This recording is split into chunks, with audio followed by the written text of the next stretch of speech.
Luke 22, reading from verse 47. While Jesus was still speaking, suddenly a crowd came, and one called Judas, one of the 12, was leading them. He approached Jesus to kiss him, but Jesus said to him, "Judas, is it with a kiss that you are betraying the Son of Man?" When those who were around him saw what was coming, they asked, "Lord, should we strike with the sword?" Then one of them struck the slave of the high priest and cut off his right ear. But Jesus said, "No more of this." And he touched his right ear and healed him. Then Jesus said to the chief priests, the officers of the temple police, and the elders who had come for him, "Have you come out with swords and clubs as if I were a bandit?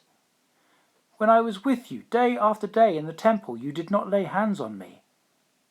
But this is your hour, and the power of darkness. Thanks be to God." No more of this. Of all the gates in Jerusalem, one is particularly special.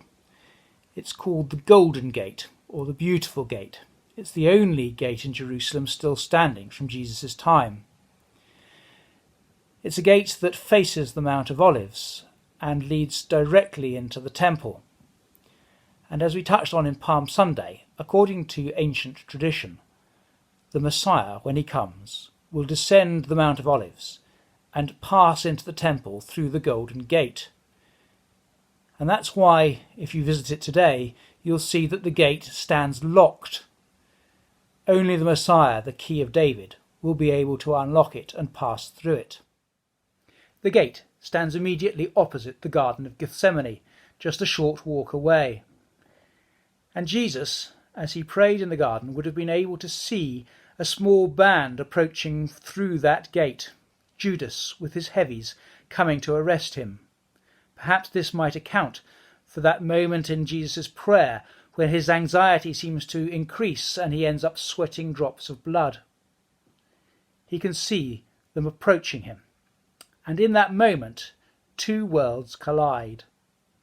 The world of Jesus and the world of Judas. Or to put it in biblical language, the kingdom of God and the kingdom of this world. Faithfulness meets betrayal. Peace meets violence. And prayer meets the sword. And though it appears that violence and betrayal and the sword have won, in fact they are enacting their own defeat. It is said in the Bible that those who live by the sword will die by the sword. And here we see that unfolding before our eyes. The whole world of violence is meeting its end. No more of this.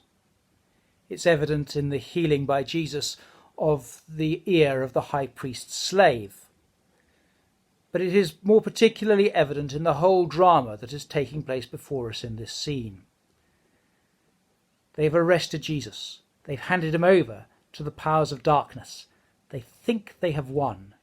Yet in the very moment of their triumph, they lead the Messiah through the Golden Gate. God returns to his temple. The kingdom of God is established, and the kingdom of this world passes away. Violence, betrayal, and the sword have done their worst, and they have died at their own hands. Death is dead.